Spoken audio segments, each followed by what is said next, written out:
This is Jimmy Church of Fade to Black, and you are in the future because you're listening to Cristina Gomez and Shifting the Paradigm.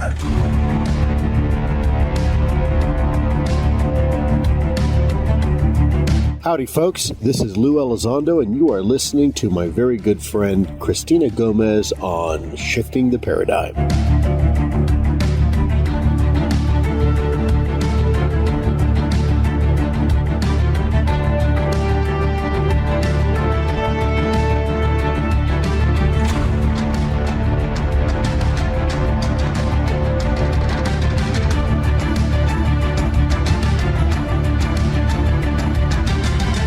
This is Ray Sobbs from the UNX Network, and you're listening to Shifting the Paradigm with the intrepid Cristina Gomez on the X.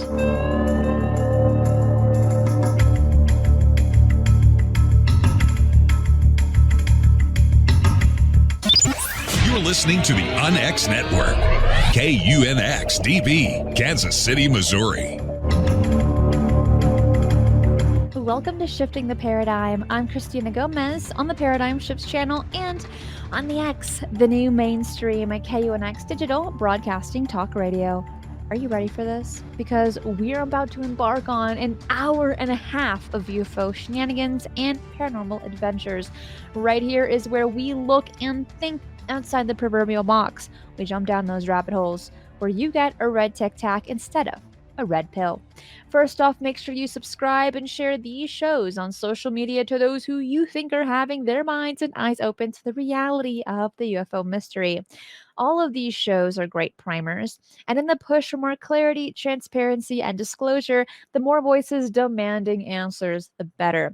For those listening on KUNX Talk Radio and affiliates, I have 2 other shows each week that only air on my YouTube channel. Mysteries with a History is live on Thursdays at 2:30 p.m. PST, and this week will be the Mysteries of the Unexplained Part 2 with a special co-host. On Fridays at 3 p.m. PST, the live show Weekly Strange News is where I cover all the mysterious headlines and news from around the world. So definitely check out my website at strangeparadigms.com for all show archives, more information, and direct video links to my channel.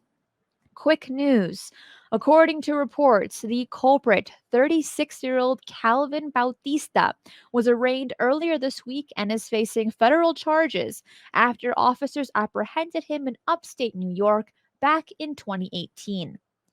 3 Burmese pythons, which can grow up to 16 feet in length, were carefully concealed in his pants. Now that sounds easier said than done. Burmese pythons are considered an invasive species in the US, and it is illegal to bring them in the country. If found guilty, Bautista could face a fine of up to $200,000 and a jail sentence of up to 20 years. Now, I am not sure what kind of excuses he could have possibly given the feds when they found his stash, and I am not sure how he was even able to walk with 3 snakes in his pants. Not 1, but 3. Look, having a snake is fine. It's not a big deal. Just don't have a Burmese python, okay? It's not a good idea, and it's not a good idea to place them in your pants. We're also aware that the state of Florida conducts a contest every single year on seeing who can capture the most Burmese pythons for a cash prize. That is it for the quick news. Let me talk about my guest. Today, we have the host of the Paranormal Girl podcast, Kristen Amanda. She has this insatiable desire to learn about the paranormal at a foundational level. Is there anything to it? Who are the experts? What can the legends and lore tell us? Is the abound fear of this subject unfolded, or is it appropriate? Let's bring her in. Hey, Kristen, welcome to Shifting the Paradigm. How are you? I am so well, Christina. Thank you. Thank you so much for having me on. Oh my gosh, I am so excited. Thank you so much for being here. Now, for my younger viewers and listeners, tell us a little bit about yourself and your interest in the paranormal. Sure. Yeah, I'm the host of the Paranorm Girl podcast, which is a deep dive, nuts and bolts education in the paranormal. So I'm considered a newbie to the paranormal myself. It all started back in childhood, at least my fascination with it. My mother was a big inspiration for that, and I just remember early on, listening to the old talk shows, late night talk shows, paranormal shows, and trying not to fall asleep as I drifted off to these awesome stories and experiences from the audience and listeners. And so that kind of birthed the original fascination, and I just kind of went on with my life, to high school and then college and then on beyond that, and never really knew what it was that I felt about it. Like I knew I was interested in it and fascinated in it, but there was also this skeptical side to it as well. And I questioned everything. And I even questioned personal experiences that I had had, and saying, oh, that was just a dream, that didn't really happen, or forgetting about it altogether up until the point that I started my show, and then starting to think back on it and being like, well, yeah, that might have been something that, or I did have that one dream and it came true. So it all just kind of came to fruition and came together when I started the show. And the idea behind the show is that I thought that I couldn't be the only person out there that didn't know a whole lot about this subject and this community, but was still incredibly interested in it. And I wanted to learn more. Like, I think about the shows I listened to early on and these incredibly just insightful, interesting guests. And then the show ends, the episode ends. And I just wanted so much more. I wanted to learn everything I possibly could about these subjects. So that birthed the idea of Paranorm Girl, where it's a seasonal show, so it's binge worthy. If you like Netflix or anything like that, you can appreciate my approach to this. But each season, I take a different topic and I break it completely apart, and I'll discuss experts and experience stories, firsthand accounts, the skeptical side of the issue. And I just break it all apart, 10 to 15 episodes per season. And then at the end, it all culminates into a conclusion. It's ultimately based on what I have found throughout the season. This is what I now believe about this subject. And that's basically it. And that's something that I truly love about your podcast. And I would like to mention to my viewers and listeners, all of her social media links are below. Give her podcast a listen because, wow, it is so good. And as a child, you believed that you lived in a haunted house. What was happening in that home that gave you the impression that it was haunted? If you're referring to the one, there were actually two that I've talked about just throughout the entire show, but I think you're referring to specifically the one where a lot of weird stuff was happening. There was, it's hard to explain. I guess anybody else who's been through something like this can understand, but there was just this heaviness about this place, just an energy. Like when you walk into an abandoned building and you feel that heavy energy, and it's not necessarily negative, it's just different. So there was always that feeling to this place. But these memories I was talking about that, I just kind of squashed down and went on with my life and didn't think about it or thought that they couldn't be, I started thinking back on them, and some strange things did happen to me there. There is one story in particular, if you'd like me to tell it, that was probably the most dramatic thing that happened. And I always looked back on it maybe kind of sort of like a hazy dream. I didn't think too much about it at the time. I was about 14 or 15 years old when it happened. And I woke up very, very early in the morning, and I felt something in my room. And I looked down at the foot of my bed, and there's this person.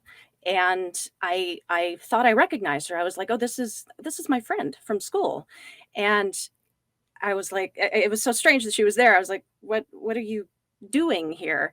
And like, she had shadows kind of morphing on her face. It was kind of hard to tell. I could tell it was her, it looked like her. I could tell the jewelry, all of that. And I asked her, what are you doing here? And she doesn't say anything. She just stares at me. And that's when the feeling like, oh, this isn't my friend at all. This is something else. And so in my mind, at the time, it made sense to, I'm going to keep this conversation going. I'm not going to let on that I know now that this is not my friend. So I asked her a question. I asked her, what time is it? And at the time, I had this little bedside table next to my left arm, and there was a digital clock on it. And the person looked down just past me and looked back up at me, and she said, it's 3:50. And right at that moment, like I felt that pull back into sleep. And as I'm falling back fully into sleep, I'm screaming in my head, don't fall asleep. It's still there. As soon as my head hit the pillow, I woke completely up. I sat straight up in bed. I'm looking wildly around my room. There's nothing there, of course. And I calm down and I go to lay back down. I turn over on my side. I'm like, God, what a weird dream. And on my side, I'm staring right at the clock and it says 3:50. So it's things like that that happened in this house.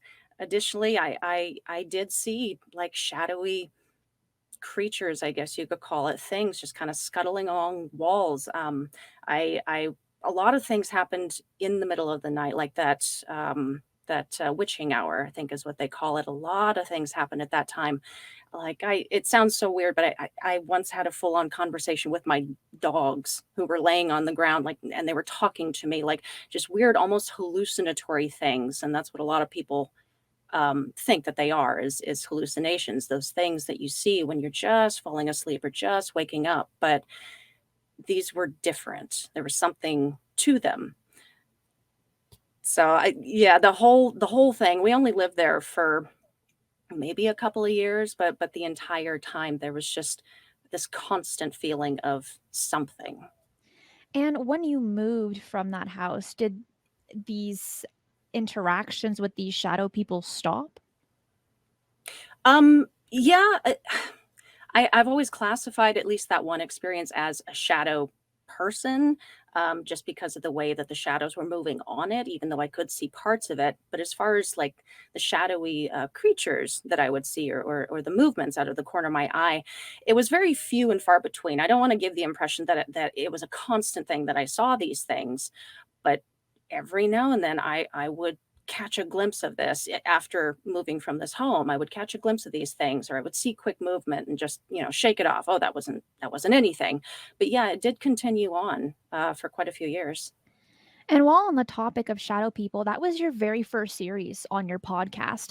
So when you were doing the research on shadow people, did it kind of like make some things click for you in your mind when looking at past experiences? What did you learn about shadow people? And for people that don't know what they are, can you just kind of give a brief description on them as well?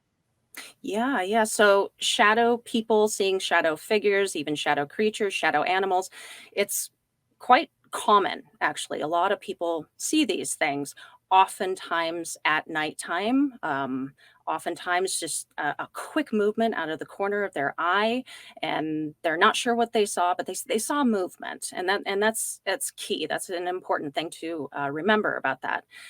Um, as far as what they are, through the series, yes, it was very eye-opening, figuring out for myself what I thought they were, because there's a lot of theories about shadow figures and what they are, as well as figures like the Hat Man, the hooded figure, the old hag, which are pretty familiar archetypal characters, if you want me to explain them further, but they're pretty familiar. Most people are familiar with them.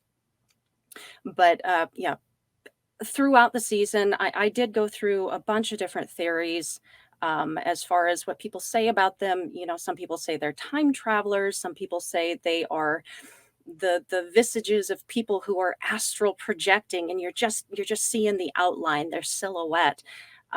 There's so many theories. What I ultimately landed on came to me based on the science that I was discovering, which I'm a big fan of, like science that supports the paranormal. Specifically, one piece of science that really stuck out to me, and I learned it later on in the series, was about matter and quantum physics. And Neil deGrasse Tyson, who is a very, very famous physicist, he talked about it, where in quantum physics, there's this particle of matter that flits in and out of existence, in and out of our reality. And we don't know where it goes and where it's coming from. And it does it very, very quick. And we don't know where does it disappear to. And so keeping that in mind, the fact that this is matter and it's going very quickly in and out, in and out, in and out, much like these shadow figures. And the idea behind what he was saying was, are they disappearing to and coming from other dimensions, in other dimensions, multi-dimensions? And so that kind of solidified for me that theory that a lot of people do have about shadow figures, is that they're interdimensional. They are real entities, their own figures, entities living their lives wherever they're from. And they're moving so quickly in and out of our reality, just like these particles that we see in quantum physics. So that confirmed it for myself, at least, that they are other dimensional creatures.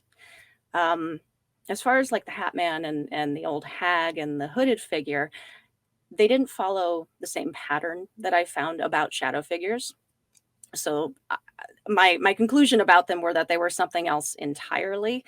Like tulpas and other entities altogether, but they weren't the same. Like this world of shadow figure in itself, including the entities or the creatures and the shapes that we see, just these silhouettes, dark mass silhouettes, are their own thing. You mentioned tulpas. Can you explain what that is? Because it's new to me. I've never heard of it. Oh, a tulpa is, in basic terms, it's a thought form that takes on a consciousness of its own. So we think it into being.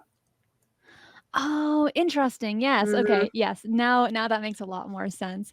And when doing research for shadow people, did you ever come across the jinn, the concepts of jinn? I did. Rosemary Ellen Guiley talked quite a bit about them. I did not center on them because it's a big subject. It's a Eastern Islamic entity, much like what we think of current day as like a genie type character.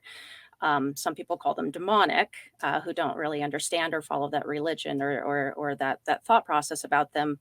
But yeah, I did touch upon them just very, very briefly as far as what shadow people could possibly be. Rosemary Ellen Guiley really did think, and she was trying to make that connection, and she had some good points to make about that, but she was trying to make that connection between shadow figures being these jinn that are talked about, for centuries. And in this arena of information, it seems that you just can't walk away from the mystics, those that claim that they can see the future and live to tell the tale. And you've done research on Baba Vanga and Nostradamus and others, and state that they can predict the future. But you yourself, as a child, had a reoccurring dream that eventually came true. So how, in your opinion, is it possible for people to tap into future events? Well, that's an interesting question. It's a good question because I haven't quite arrived there yet. I'm still in the middle of that research. And it's interesting because as far as that episode, like being able to predict the future, making these predictions, I started out a bit more on the skeptical side on that one. And I think even in that episode that I was talking about that, I was a bit skeptical on a couple of the people that I covered. Edgar Cayce, he has an interesting story and past that there's some convincing stuff in there. But as far as how somebody can access that, it's still kind of up in the air for me. I think I came to some kind of consensus on that episode, but I am actually still a little skeptical about that. You can consider, like, there's something called the 0 point field that is just theorized, but it's basically this place, I guess, for lack of a better term, where everything all exists at once. The past, present, and future, everyone who has ever died, who is ever going to live, exists in this place. And it's theorized that possibly artists access this field to grab their inspiration. That's where they get their inspiration from. And it's theorized that possibly psychics get that those visions from. They're able to kind of just reach into this 0 point field and pull that information out, and that's how they're getting that information. So yeah, still theorizing and still trying to figure out what it is that I feel about that subject. And for those that aren't familiar with your story, what was this reoccurring dream that you had? It wasn't a reoccurring dream. It was just I did have two premonitory dreams. And the one I think I talked about there was the dream was that I was out in the living room I used to live in a trailer, a small trailer when I was a kid. And I was out in the living room of this trailer, and I go to the back of it, and the entire, like the whole back half of the trailer is completely engulfed in flames. It is on fire. And that's the dream. A few weeks after that, I'm sitting out in the living room with my family. We're watching a movie, and I get up to go use the restroom, which was right in the middle of the trailer, and it was blocked off by a door on one side and a door to the back half. And I go in to use the restroom. I shut the door, and I suddenly realize I smell smoke. And I throw the door open into the back half, like an idiot. I throw it open, and this plume of smoke comes out, like rolls out and rolls through the rest of the trailer. And it ended up being not anything on fire, but I go in, and there was this electric blanket that had been left up on the top bunk bed. And it had been like smushed up right against this puck light that had been left on in the room. And it was starting to catch, like it was like I could hear like kind of smoldering a little bit, and it had started to catch fire. But luckily I caught it and was able to throw it outside. So I didn't really think about it until later about that dream and how kind of literal it was. It was symbolic, but it was literal because, of course, the back half of the trailer wasn't on fire, but it occurred in the same area. There was a fire aspect to the situation, and maybe subconsciously, even though I wasn't consciously thinking about it, maybe subconsciously that symbolism stuck in my head, and I was able to be more aware at that moment. And how old were you when this happened? That was earlier. I think I was about 11, 12. Yeah, that's pretty young. And it seems Yeah. like from the research that I've done, children seem to be a little bit more sensitive to their surroundings, but also in a sense, possibly even tapping into other things that we as adults just don't really understand too well. So I think it's rather spectacular that at such a young age you had this dream and it practically came true. Bit scary, but I think very cool at the same time. So when that happened and when you thought back at that moment, what did you feel about, in the sense of like, did you feel like you could now predict the future? Did you feel like a superhero? Or was it just kind of like you saw it and then you brushed it off when you were 11? Basically, that's it. I kind of just brushed it off. I think when I realized the connection between the dream and what actually happened, I can't remember exactly. It's so long ago, but I'm sure it was like it's always a jarring feeling when you realize that something else is going on. It's jarring because it does not reside within your reality. It does not go the way that reality is supposed to go, right? These are unusual circumstances. So there was probably that jarring feeling, but obviously I was so young, and I did just go on with my life. I didn't think back on it like, oh, now I have magical powers. Now I can always do this. Because, when I had the dream and then compared to when it happened, I didn't feel any different. I had always been, just feeling the way that I feel. And then I went on continuing to feel the way that I feel. Like there was never any distinct difference when these things happened, at least, for me personally. It never felt different.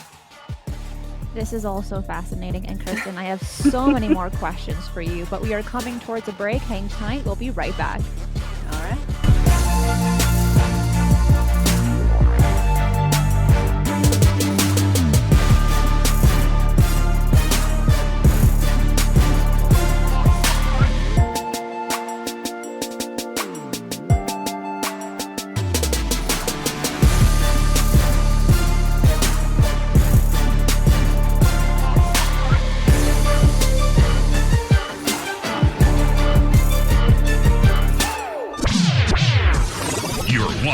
gigawatt paranormal powerhouse, KUNX DB, The X. This is Micah Hanks of the Micah Hanks program right here on KUNX. And right now, you're having your paradigm shifted by the one and only Cristina Gomez.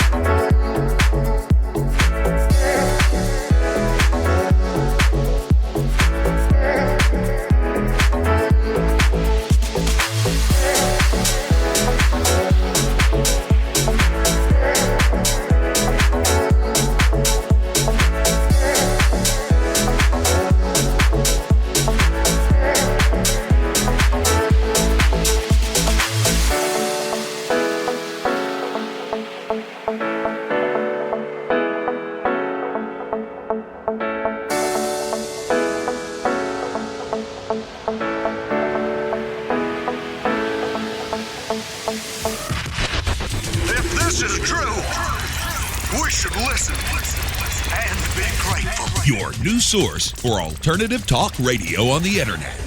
The X.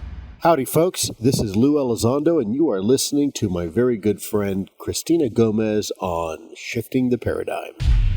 Do you have an interest in the paranormal? Then you'll love the unxnetwork.com.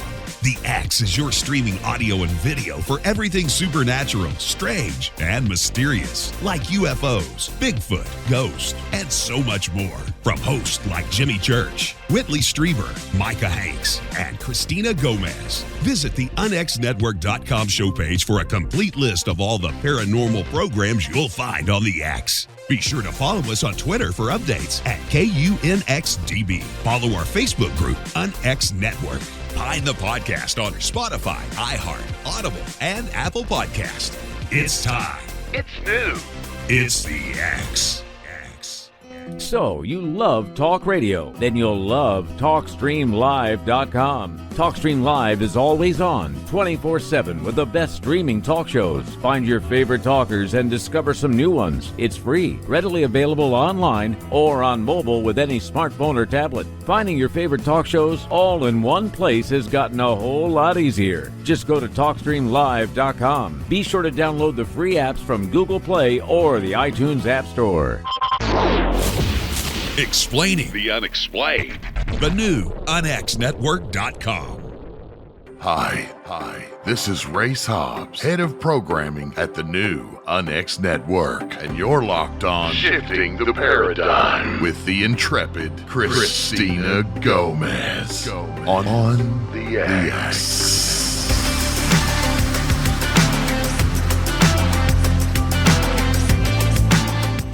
This is Jimmy Church of Fade to Black, and you are in the future because you're listening to Cristina Gomez and Shifting the Paradigm.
Welcome back. With me today is Kristen Amanda from Paranormal Girl Podcast. When you were in college, you were pursuing acting, and during this time, your belief in the paranormal was kind of in the gray zone, even though you had so many odd experiences as a child. So take us back to that time. What was going on in your mind in your early 20s? Well, it was the paranormal was still this fascinating, like far away thing to me, because at that point, by the time I reached my early 20s, you got to remember, I didn't look back on these experiences that happened to me when I was a teenager, when I was a kid. I did not look back on those as anything. I didn't think of them that way. So in my mind, nothing had ever happened to me. I liked the paranormal, but I didn't know if it was real because this stuff doesn't happen to me. Why doesn't it happen to me? Um, and then at that time also, as you're getting into college, you're meeting a lot of new people. You're meeting a lot of different ways of thinking about things and theorizing about things, and science and logic. Logic is king. So I did run with a fairly logical crowd, which just fostered that skepticism in me, that over analytical part of me, which I still hold to this day, which I think kind of helps in my mission to figure out what it is that I actually believe about this stuff. But there was this over analytical aspect to it, and so yeah, the paranormal just remained in this gray zone where I still loved it. I love learning about it, but it's probably not real, that kind of thing. That's where I resided for a while. And during this time in college, could you speak about this freely with your friends if you came across a good TV show or a book or something like that? The people that I hung around with at the time, not really in college. I could always talk about it with my family, those really really close to me, but I didn't really have that support or community around me. They were all very much the skeptical sort, so I got to live in their world. And I think that when investigating this field, it's so important to have that skeptical mindset, to be an open minded skeptic where you don't believe everything, but you're open minded to merely the possibility of these things. And that leads me to the question, what does the paranormal mean to you? The paranormal is reality. It it's going to sound crazy. In the scientific reports and studies that I have read, uh, the things that I come across that support these different paranormal topics reinforce it so much more for me that these things are occurring, that this is reality, and that it's closer to science and our reality than we think. We don't think about it in this way. We always think of the paranormal and science as two very different worlds.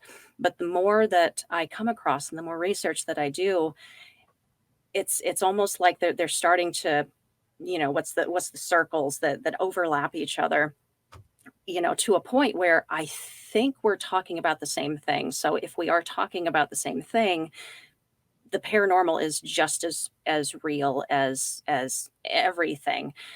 In addition to that, the paranormal explains the things that we still think of as mystical and mysterious, and like ghosts and poltergeist activity or demons. What's that? Explains all of these things that we just kind of put blinders on in reality so that we can get through our day to day and go on with our lives and not have breakdowns about it. But it does provide us with a way to explain that, just as it always has for centuries. It's just that now we can apply scientific literature to this. There are experiments still occurring, that parapsychology is still studying this stuff. So there is something to it. I feel like once we accept that the paranormal is just as real as anything else, then we can really cross that bridge. We can bridge that divide. And if that bridge is created, how do you think our society would react? Immediately, not so well. um, Much like if we were to discover that for a fact that life existed after death, and it wasn't what we always thought it was. But if we discovered that for a fact, beyond a shadow of a doubt, there would be mayhem for a bit for a lot of people, because it is jarring. It's jarring for anyone to understand that reality is not following the rules, what you have grown up to believe about it, and that it doesn't follow that pattern. So I think at first, yeah, people would not know how to soak that in. They wouldn't know how to apply that anymore, because it doesn't follow the rules they're used to. After a while, though, just like with anything else, once we understand what the rules in our finite human brains, once we can conceptualize it, it would be perfectly fine. I think it's a long time to come. That's a long way down the road before anything like that would ever happen. But there's been, so many subjects that not even 100 years ago that we thought was almost magical. And because scientists and researchers applied their time and their efforts to, really figuring it out, because there was something to it, we were actually able to kind of soak that into the science world. So now it's real. 100 years ago, it wasn't real, but now it's real because we can explain it. Once we can explain the paranormal, we're good. And we are aware that now Robert Bigelow is throwing millions of dollars into attempting to understand life after death, or does our consciousness live on after we pass? But my question is, how come in the past, in ancient times, it was such more easily accepted when it comes to ghosts and gods and demons, and it's just like a part of life, compared to today where everyone's very skeptical, or they just don't believe it at all? Mm-hmm. What do you think about that? I think since the beginning of humankind, we have always had this innate connection to something more, something bigger than ourselves, and this innate understanding that this is not all just chance, that there is consciousness and something going on beyond what we can see and hear, beyond our five senses. There's something more, and that's been since the beginning.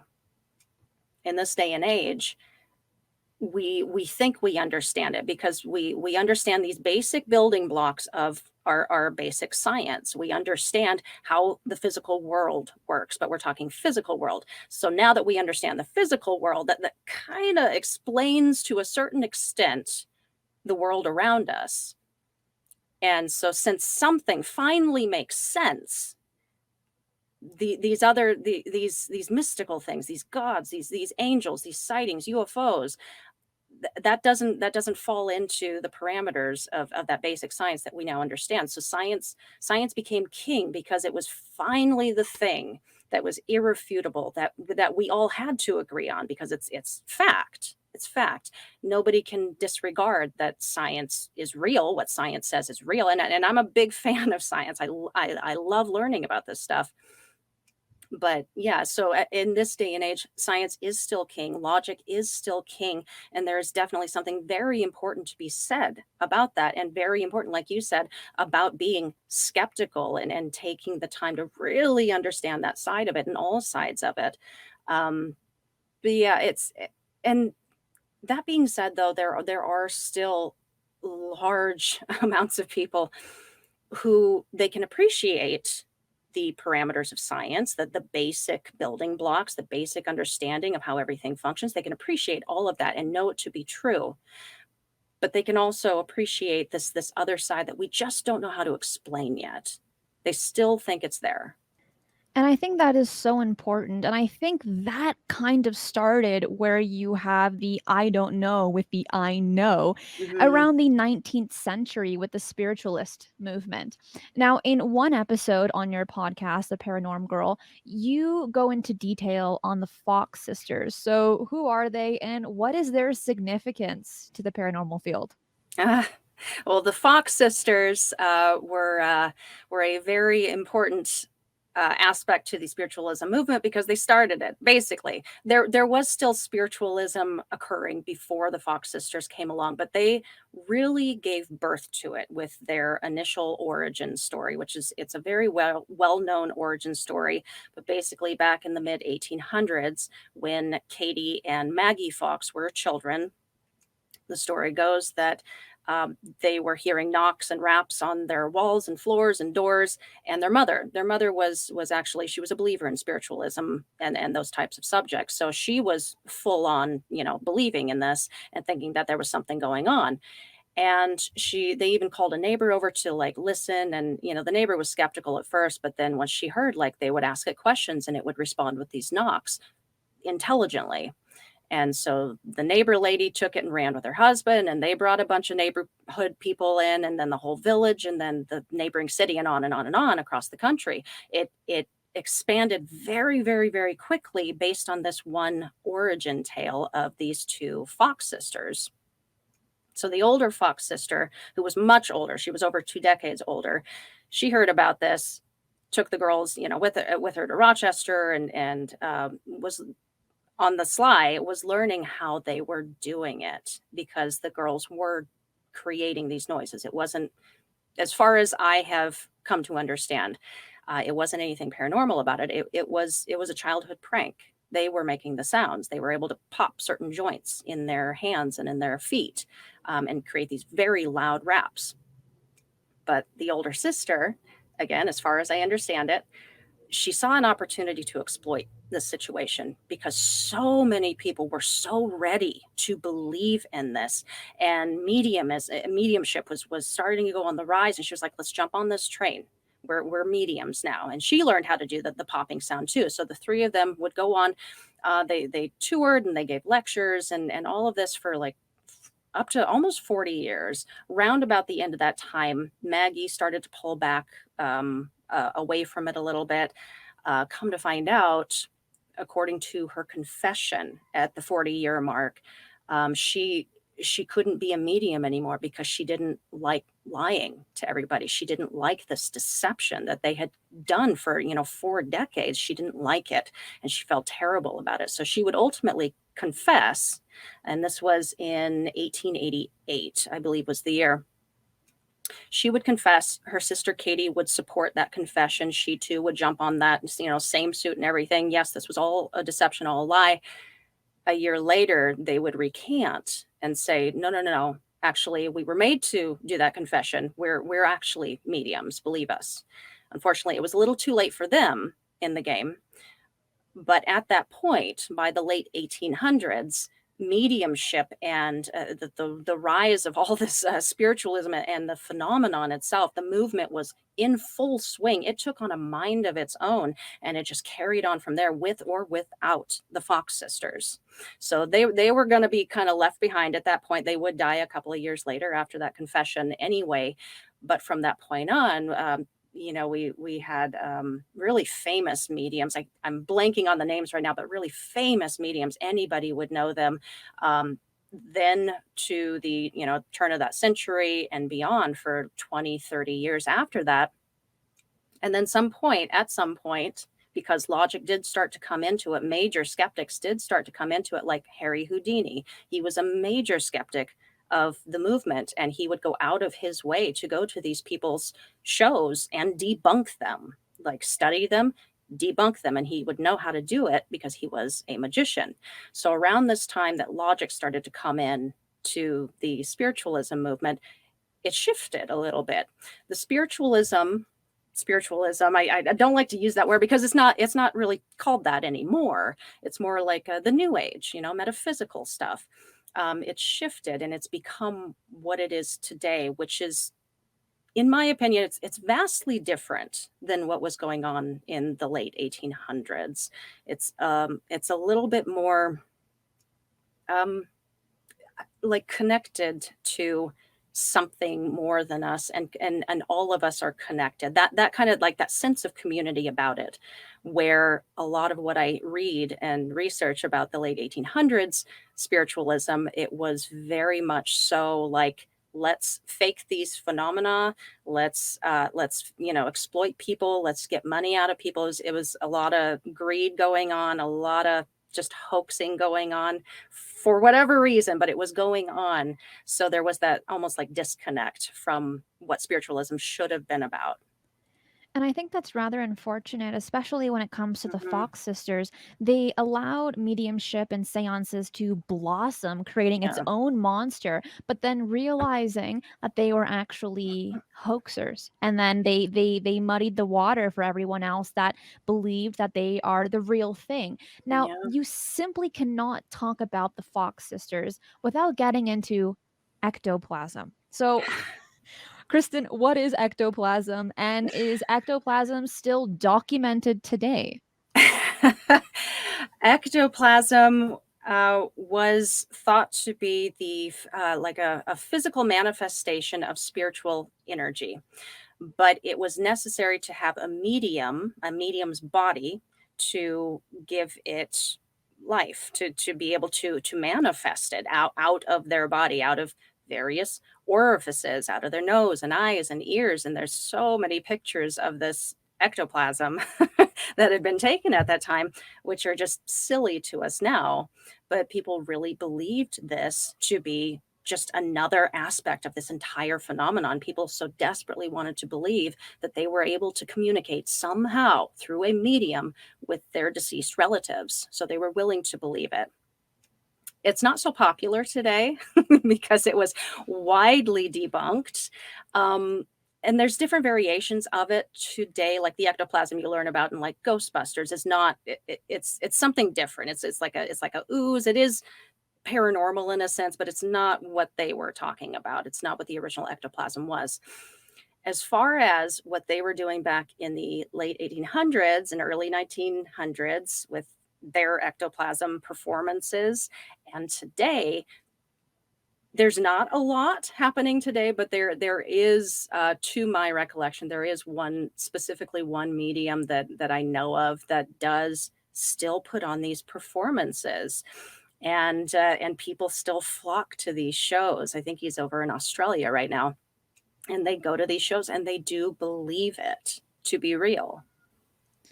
Yeah, it's pretty comical to look at, and I think at the time you're like, "Whoa, this is the coolest thing ever." But in reality, they were using rather mundane objects to create this Mhm. ectoplasm. What were those objects? It was like a cheesecloth and egg whites and flour, just yeah, pieces of fabric. It was just crazy. The ability of the human mind to believe this stuff when it's presented to you, it has to be paired with a sense of like pareidolia, which we all have, like seeing things that aren't really there, and like our minds making sense of things that aren't really there or aren't really what we're seeing, and this desperate need for this communication or this confirmation of what we're seeing, like this need to believe that, oh, this is our deceased relative, oh, this is a ghost on the other side, and they're telling me this and that. Like it takes a bunch of different factors. And it's funny because I didn't catch any flack, but I put up a post on Twitter about the ectoplasm that did receive a lot of traction on that one specifically. And over and over and over again, people kept saying, like, I can't believe people were so stupid back then. This cannot possibly be true. They couldn't possibly have believed it. Well, couldn't they? I mean, we still do it to this day with certain subjects. We believe crazy stuff today, and it's just because we want to. We need to. So when we place our emotions into anything so extremely that it's very easy to manipulate situations and Yeah. how the information is portrayed, because our emotions dictate the way we think, it Mhm. dictates the way we see the world, and that's dangerous, to be Yeah, honest. absolutely. Now, shifting gears a little bit, in the first segment, you mentioned the word astral projection, and you've done research into this. So, has there ever been a moment where an astral body was mistaken for a ghost? And what would be the difference between an astral body and a ghost, in your opinion? Okay. All right. I like this question because what I started out believing astral projection to be, and what that was actually happening is not actually where I've landed on it. So of course, people mistake astral projectors as ghosts. It's theorized that, of course, shadow people, they think, oh, maybe that's an astral projector. The original idea that I had, and I think a lot of people misunderstand about astral projection, is that they think that it's your soul, like, coming out of your body, and you're attached to your body with just this little silver cord, and then that's your lifeline to your body. And when you're outside of your body, you got to be careful, because you run into all these negative creatures, evil things on the astral plane, and be super careful and be ready to jump back in, otherwise something's going to jump into your body while you're out of it.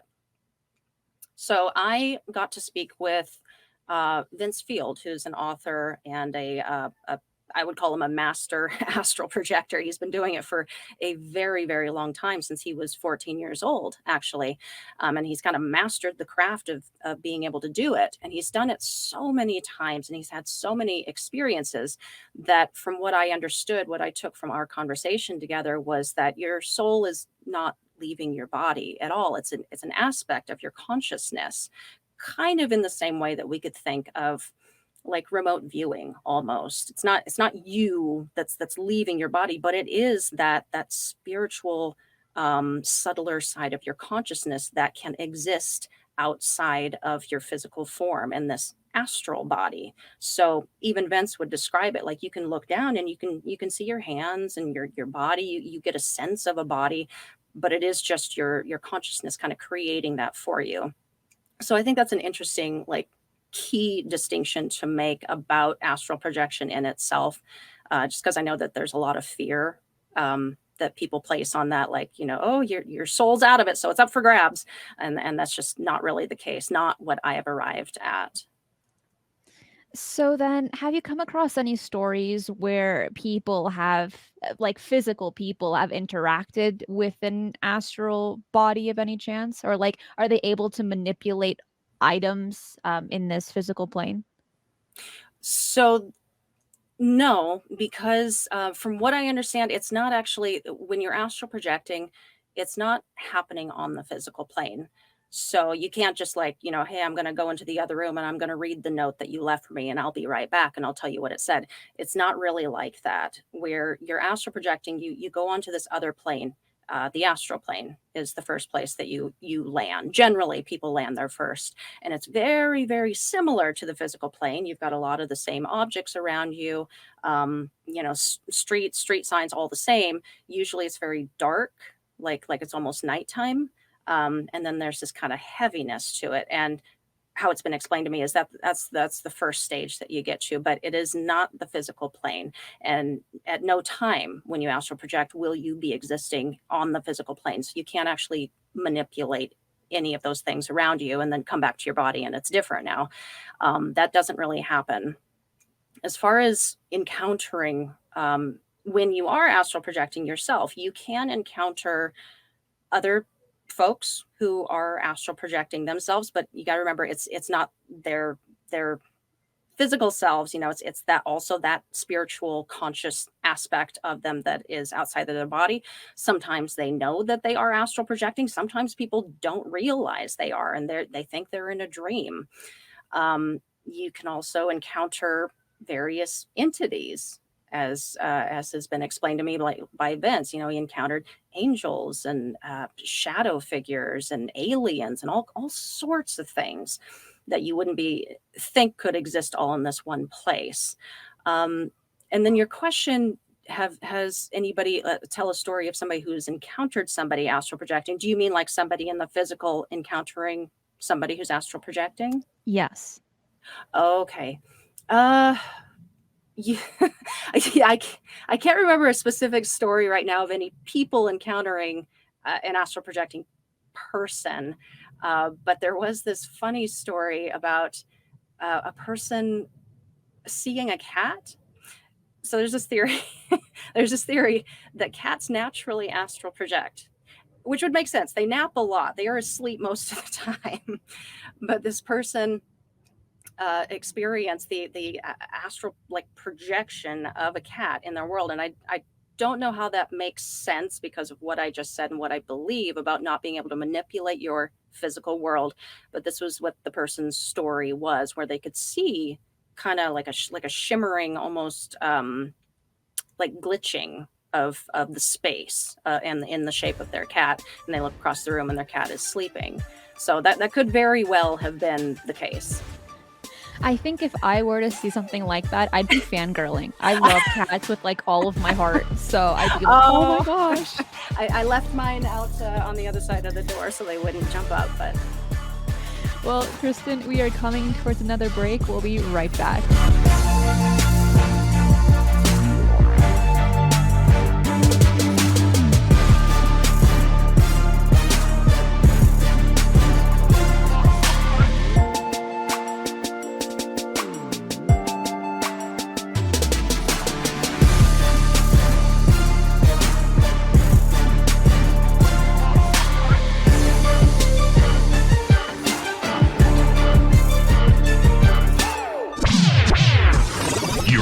Million gigawatt paranormal powerhouse, KUNX DB, the X. This is Jimmy Church of Fade to Black, and you are in the future because you're listening to Cristina Gomez and Shifting the Paradigm.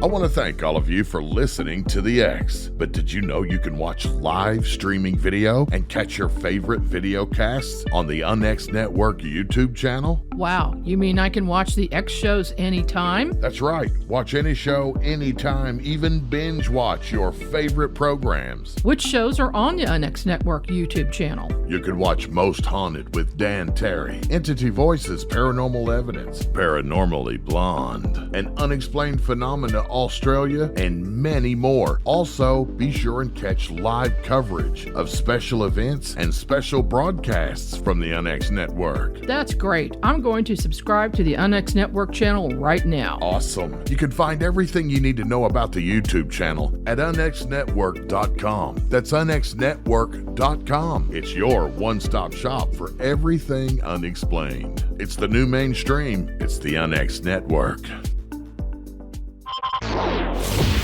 Explaining The unexplained.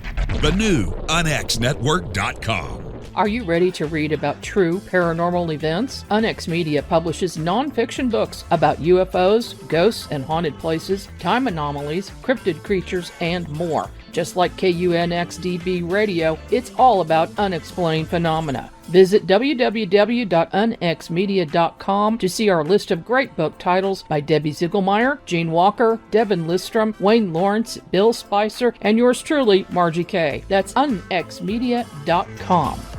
Gold loves chaos, uncertainty, and disarray. History shows us what gold does when people aren't sure about the government, the stock market, their jobs, or their retirement savings. Our national debt is skyrocketing. Gold and other precious metals are a defense measure against inflation and a stock market that might take years to recover. So what can you do right now to protect yourself? Call United Gold Group. We offer gold and other precious metals delivered securely within 72 hours. Are you worried about the stock market? We can also help you set up a real gold or silver IRA or a 401k. Safe and secure. United Gold Group makes gold ownership affordable. Call now and get up to $2,500 in free gold or silver with a qualified IRA. Call 800-753-8534. That's 800-753-8534 or visit unitedgoldgroup.com.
spooky season, let's talk about demons and possessions.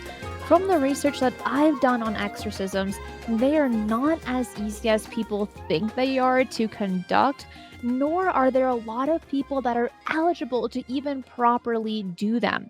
So, from your research and when you spoke to an archbishop and exorcist on your show, what can you tell us about attempting to exorcise a demon? Oh, like the do-it-yourself exorcisms that we've heard about, or the actual process? Both of them. Share them both. Well, unfortunately, there are still people today, and this has been the case for a very long time, probably for as long as we have believed in demons, who think that anybody can do it and that they should, that it's their moral obligation to do so. Oftentimes, mental illness might play a part in this, or, people's certain beliefs that they have that might be playing a part as well. And a lot of times these DIY exorcisms are no good, and people get hurt, unfortunately. As for the actual like recognized form of exorcism, yeah, it does not happen as often as people think that it does, thanks to how Hollywood has portrayed it in movies and such. The Roman Catholic Church says that they only perform like one exorcism out of every 5,000 cases that they come across, because only one that they come across is valid, is real, is what they think follows these steps of demonic possession. And sorry, and the process itself it's very in-depth. It's hard to get one. People think that it's a lot easier to get one. It is not. You do need to go to an actual priest first, like somebody at the Catholic Church. You need to talk to somebody initially in order for them to reach out to, the bishop, the archbishop, and start that ball rolling for you. And then following that, there's a vetting process. You have to go through this vetting process, psychological exam, physical exam, medical, all of these things, because they want to ensure that it's not something else. They don't want to give you an exorcism, and especially an unnecessary one, because it's a dangerous process. It can be very dangerous, and people have lost their lives during this process. So they want to 100% vet and know for a fact before anything happens that it's not a psychological issue or just a medical issue that can be treated elsewhere, before they will accept this as a real case and proceed with the actual exorcism. Only a trained, certified exorcist can provide you with this process, can do this for you. Nobody else should be doing it for you. Now, that being said, there are the belief in demons and the belief in exorcism as a cure is worldwide. It is not just a Roman Catholic thing. It's not just a Christian thing. It's worldwide. And there are versions of this in multiple religions and belief systems across the world. So whatever they do in their belief system and in that structure of theirs, that's what they do. That is their process. But as far as what we're familiar with in this country, we're most of us at least are pretty familiar with the ideal Roman Catholic exorcism that we saw in like a movie like, The Exorcist, what they were attempting to do. And while they are so difficult to conduct, they should also be very private. But in 1991, there was a public exorcism that was released on television. Now, I had never heard of this story until you had mentioned it on your TikTok. So how does this story pan out back in 1991? It basically, this girl, and I think her mother was involved. The mother wanted the exorcism to happen, I think, at first, and for some reason that they were going to provide it, but for some reason they thought, somebody high up in the church thought this was a good idea to let's publicize this event. ABC News picked it up, publicized the event, put it up on national television. People were watching this exorcism taking place of, I want to say her name was Gina. It was a big deal. and probably pretty terrifying for the average person to view, because it should be a private event. A lot of weird stuff happens during these events. A lot of private stuff happens during these events. But a lot of the video footage that I saw of this was an obviously sick girl, like mentally ill girl, who was struggling with it. And unfortunately, when somebody with enough sway and power decides inappropriately, nope, that's not mental illness, that's a demon, let's do something about it, they do, they did. And they put this poor girl through this process, and her mother at that point. They made them both sign like non-disclosure agreements and like contracts and all this, and put them through this process. Afterwards, I think the girl did find the help that she actually needed, and she went on with her life just fine. But yeah, I absolutely think and agree that this should be a very private practice between you and your priest, period. It definitely does. And do you know how she reacted during this exorcism? During it, while it was going on? Yes. She was very animate. I remember, I'm just trying to recall the video that I saw of it, just very animate, restless, screaming, cursing, all of that spitting, just what the normal person who doesn't know what they're looking at would say, yeah, that looks like demonic possession to me. That's a girl struggling with an entity inside of her. She's struggling, where it's, when you start to understand like this process and demons and things like Lucifer and theology, it was obvious to me anyway, maybe not to everyone else, but it was obvious to me as I was watching it. Like, it hurt my heart because I could clearly see she was struggling, but it was something else entirely.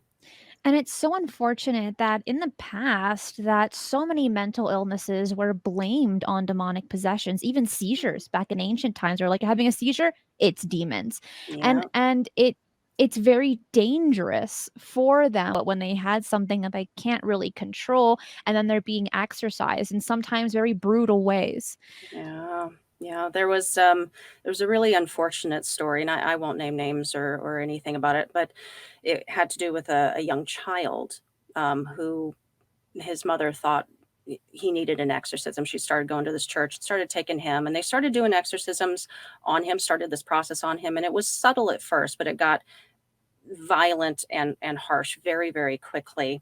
And unfortunately, after only a couple of sessions, he ended up losing his life because he was suffocated. The boy, his problem was not demons. He had autism. And he lost his life over this. So it's not just a thing of the past, either these mental illnesses or physical defects. It's unfortunate, but it is a sad reality that even today, even these days, it's still occurring. That story, I had never heard of it, and it really is terrible that even to this day we let ignorance play a role in our lives, to where we do things like this without really understanding what's going on. Yeah. Now, it turns out that you can also have rather intimate relationships with demons, known as incubus and succubus. In ancient times, they were highly feared, but in some stories you've looked into, they're actually invited to be involved in a relationship. What? What stories can you share with us? Yes. Good old spectrophilia, which is having a relationship with with the ghost and with demons. There was there's been some interesting stories. One, it just happened recently, actually. Like I want to say in the last couple of years that she had married one, or married a ghost, or it was kind of riding the fine line between is that ghostly or is that demonic.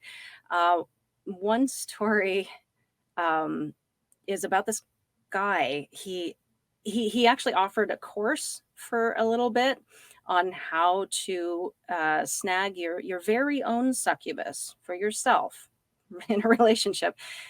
And he offered a course on this, and he had been in a long-term relationship with a succubus named Nalani. And as far as we all knew, it was going well, but I did do a video on that subject, and I made a good point. Now that I'm thinking back on it, was as of, I think it was like 2017, 2018, I couldn't find anything about this guy. No socials, no, email, no anything, where there had been all these articles written about him and interviews up to that point. So he just kind of dropped off the face of the planet, as far as I know, or as far as I could find. So somebody should go check on him. I think that is terrible to even teach courses to have interactions Yeah. with demonic entities, because as I had mentioned, the incubus and succubus have been feared creatures since ancient times, and even in modern times as well. There have been people that have claimed, especially teenage girls, to where they had these very odd encounters at night and things like this. And so I think it's very mentally twisted to think, you know what? I think now is a good time to be in a relationship with one. Yeah. I wonder if it comes down to maybe loneliness, or possibly people thinking, well, it can't possibly be that bad, and hey, it's a free relationship. And Yeah, also, it's I'm not bragging sure. rights, being like, no one has a Sure. partner the one that I have. No one can You compare. most certainly don't. No. When I had heard you mention that story, I'm thinking I need to ask Kristen on this, because I have never heard of anyone just casually inviting a relationship like this one. Yeah, and you know what? I arrived at a conclusion consistent with, I don't necessarily have a like the strict belief in demons. I did not arrive at that conclusion. Not that I don't think that there is something that we're encountering. I just couldn't quite make it make sense that the demon that we know of as today, with the red skin and the horns, and they're evil, and they're, live in our closets. And I did not arrive at that. Now, I did arrive at, maybe we are seeing something, we're encountering something that we are misunderstanding. So I think what I said in that video that we were referring to was that I just don't think it's a good idea. I'm not going to tell you what you should do. If you wanted a religion, I was speaking, just in general, but if you wanted a relationship with a succubus or an incubus, I'm not here to judge, but I don't think it's a good idea. And that point is, it's not that I think that the succubus or the incubus is a real demon, but with this unseen world all around us all the time, this paranormal world, sometimes you don't know. You just don't know what you are dealing with. While it may not be a succubus, it could be something else that does not have your best interests in mind. Shifting gears just a little bit, something a little bit on the brighter side, just slightly. Yes, please. You shared the story that you may have been visited by your deceased dog. Tell us that story. Can pets really visit their owners after they pass on? I would like to think so. Yeah. The story is, and leading up to this story, I had been very upset for a couple of years since I lost my dog. And I was thinking, it was the morning I was going to work, and I was unlocking the store, and for whatever reason, he was on my mind, and I was just so sad that I hadn't gotten any experiences with him. I hadn't been visited by him. I'd been listening to this pet medium that I've had on the show, and listening to his interviews, and reading all these different books about pets and the afterlife, and communicating with your passed on pets, and all these people having these amazing experiences, and being able to see them again, as opposed to just the emptiness and that quiet that I felt after I lost my dog.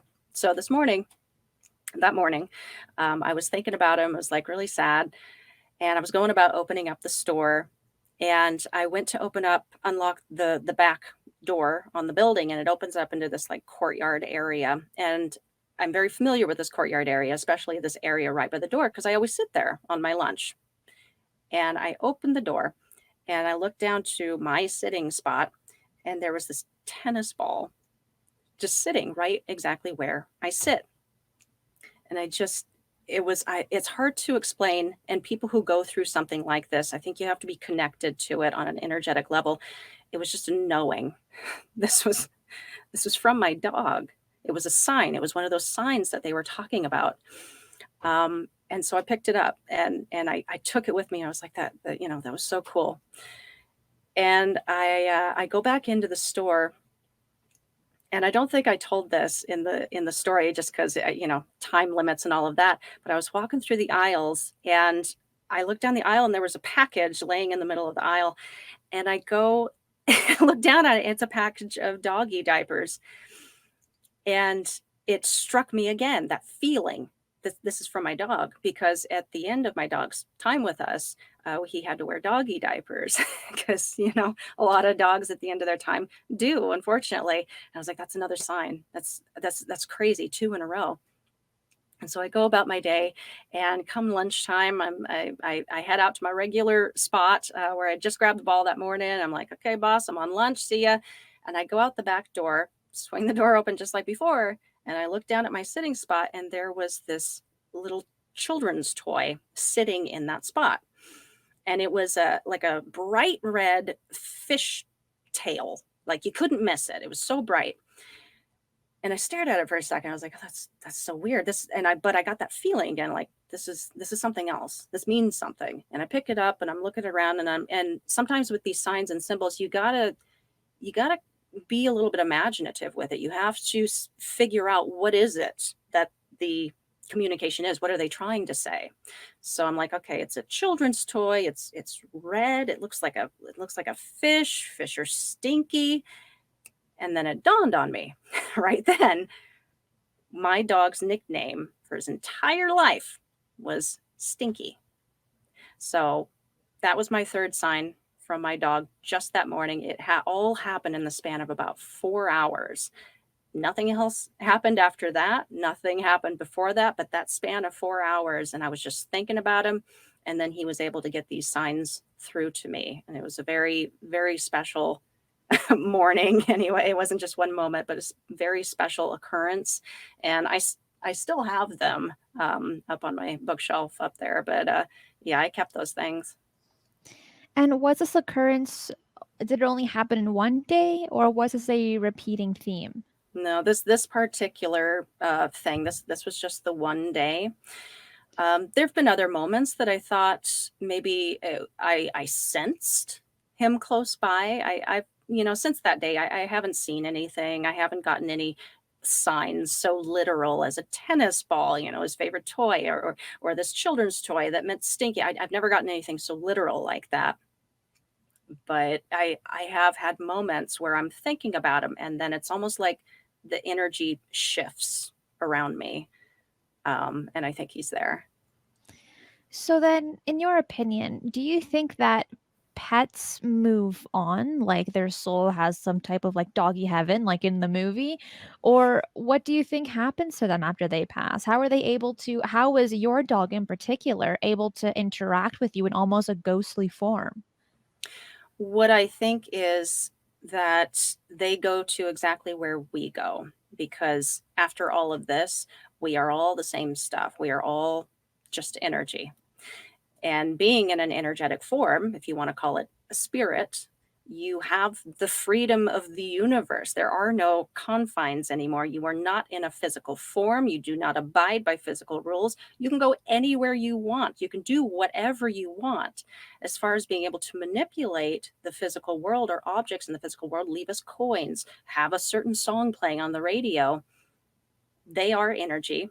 Everything that you see around us, this physical matter, is energy. Everything is made up of energy, which has vibrations and frequencies. And that is how they're able to meet at a certain point on that energetic frequency level. So there is slight manipulations that I think that they are capable of doing. I think it takes a lot of like energy on their parts.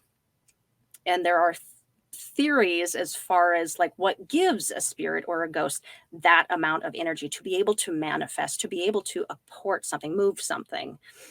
And it can be, I've heard that even emotions, certain emotions, if you feel a certain way, if you're missing them, if you just feel full of love and happiness and just, just grateful, you're grateful. It's a certain energy level, and that can feed, or so it's said, it can feed certain spirit or entities. Whereas like anger and negativity can feed other spiritual entities, darker entities. You'll often hear of like paranormal investigators talking about how their batteries were all drained. And it's thought that spirits can use that particular energy somehow to manifest, to be able to affect the physical world around them. So there's still a lot of mystery as far as like how they can do it. But I think at the end of it, they're able to do it because everything is energy. They're on a different plane, just because you can't see them or whatever, they are still there. They are just an energetic form, and they're much more easily meldable with the energy that we can see all around us. I think these are things definitely worth considering. And I think it also allows us to feel a little bit happier when people or our pets pass over, that we never really truly lose touch with them. In the same sense, during the spiritualist movement, that's what the mediums were honing in on, right? That kind of emotion and being like, Yeah. we need to make sure that we're always in contact with our deceased loved ones. So, this kind of leads me to my next question, and that is, have you ever done boots on the ground ghost investigations? I did. I am not a paranormal investigator, so I have not done a lot. But I look back fondly on the two that I have done. The most profound one happened before we left Los Angeles, right before we moved to New Orleans. We ended up in the spookiest of all places, but in Los Angeles, and we got to go investigate it was a homeless, like, kind of rehabilitation center at this point. But in its past, it used to be an old mortuary and funeral home. And then, like, the mortuary section was off to the back. And they still had, like, some of the sinks and original architecture from back there where they would receive the bodies and all of that. And it was just two of us on this investigation, but it was our investigation. And I think that's what was so special about it, that I had a part in conducting this investigation. So I got to do all the research. That was my favorite part. I loved doing the research on this place. And I was able to find out, hey, this used to be an old funeral home, and I've got the blueprints here, and these were the names of the people that worked here, all of that. But the actual investigation itself, and the more you listen to paranormal investigators, they all will tell you this, that it is nothing like what you see on TV. It is not just action-packed, constant ghosts coming at you from every which way. It's quiet. And at times it's boring. Nothing is happening. But you're there for a certain amount of time. I think we were there about 6 hours that night total, walking around in the dark with your digital recorder, and you got your camera, the night vision, and the special lights, whatever dooley dabs you want to use. A lot of people have gadgets nowadays. I wanted to keep it simple, so we did. And that's it. And then at the end of it, you have to go through all the editing and the footage and all of that, and figure out if you captured something. And we did. It appeared that we did capture a couple of what could possibly be considered orbs, and also oh gosh, the voice. I'm just blanking on what it's called right now, but the voice, on the EVPs. EVP, yes, that we did capture a small EVP. It was just a confirmation, like a yes, or yeah, it was a short like that. So then in the 6 hours, you captured one EVP and a video of some orbs. Mm-hmm. Mm-hmm. Dang, that is some dedication. It takes a lot of dedication. And like, look, it's not always like that. I do interview a lot of paranormal investigators on my show, and they tell me some incredible stories, just action-packed nights. And I think that's part of the reason, like what keeps them going is that excitement about, God, I can't wait until the next investigation, because who knows what's going to happen. But it's not uncommon to have these much, much quieter nights. Maybe the location that you're at isn't actually all that active to begin with. And maybe that was the case with this particular location. We were never able to go back and confirm anything that we found or look for anything else. So it could very well have been, although I interviewed some people that worked in the current day business. I interviewed them beforehand, and 2 people told stories of seeing a shadowy figure at the end of the hallway. One girl said she often would look up from her desk and she could see straight down the hallway, and there was somebody down at the very end just for a second, and then they were gone. So that was kind of leading up to that investigation. So I was kind of hoping for more, at least to see this figure. That would have been really interesting to capture. But unfortunately, it just wasn't in the cards for us that night. That just goes to show you got to do some more ghost investigations. I the agree. Really cool stuff. I agree with you. Kristen, thank you so much for being on Shifting the Paradigm. Where can people find you online and also find your podcast as well? Yeah, awesome. I am on all of the socials at Paranorm Girl Pod. You can check out the website, paranormgirlpod.com. Email me. I welcome all kinds of stories, any questions that you have. If you enjoy this show, I want to hear paranormgirlpod@gmail.com. And you can find my podcast on all of the platforms. Anything that you could think of, I'm there. Thank you so much. You are so welcome, and thank you. Thank you. You're listening to the UNX Network, KUNX DB, Kansas City, Missouri. It was such a pleasure to speak with Kristen and to hear her life experiences along with her knowledge in the paranormal field. All of her social media links are in the description box below. Check out my website at strangeparadigms.com to catch all of these show archives in podcast and video formats, along with guest appearances and all of my social media links, such as Discord, TikTok, Instagram, Facebook, and more. Follow me on Twitter at eyes_on_the_skies to catch all of my updates and news. I want to wish you all a wonderful week. Please like this video or podcast on your platform of choice and share it with those who have the same interest. Subscribe if you haven't already, because there's a lot more great shows coming to you soon. Be safe, and remember, keep your eyes on the skies.